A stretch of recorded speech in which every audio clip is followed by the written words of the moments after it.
जय महाकाल संतो। संतो, ये किस्सा जो मैं आपको बताने जा रहा हूँ ये आपका जीवन परिवर्तित कर देगा। आपको भैरव बाबा की जो शक्ति है उसका आभास होगा, क्योंकि ये मेरे ही एक भक्त के साथ बीती हुई कहानी है।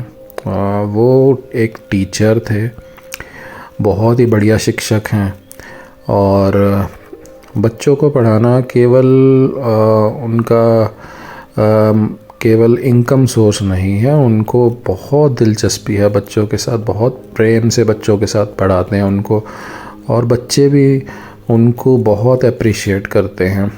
और फिर एक रात वो किसी की शादी पे गए, अकेले गए, परिवार उनका नहीं जा पाया किसी कारणों से।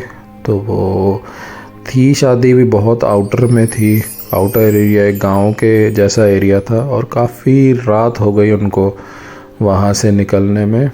तो देर रात वो अकेले अपनी गाड़ी में उन गांव के सुनसान रास्तों पे निकल पड़े। मन में इतनी कोई शंका या बेचैनी तो नहीं थी उस समय। उस समय तो बिल्कुल नॉर्मल वो निकले वहाँ से और चलने लगे।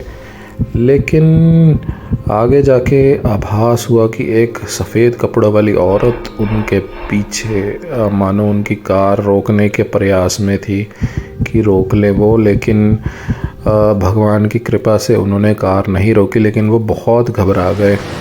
बाबा का सिमरन उन्होंने स्टार्ट कर दिया उसी समय, और नाम लेते लेते वो बस किसी तरह वहाँ से निकल गए। और रात को भी बहुत ही बेचैनी रही, मानो कि बस किसी बहुत बड़ी आपदा से बचे हों, और घबराहट थी। लेकिन बाबा का नाम उनके मुख पे था, और अगले दिन फिर वो बाबा के दरबार भी गए, और उन्होंने मुझसे बात की।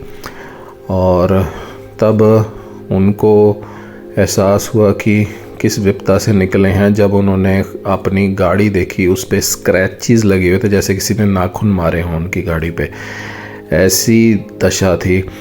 तो ये बाबा की कृपा ही है। और ऐसी उनको ऐसी लगन लगी कि वो अब बाबा के दरबार जाना कभी छोड़ते ही नहीं हैं। जब भी मन विचलित होता है वह बाबा के दरबार जाते हैं, और कोई भी उनका प्रश्न हो वह मुझसे ज़रूर कंसल्ट करते हैं। तो जय महाकाल।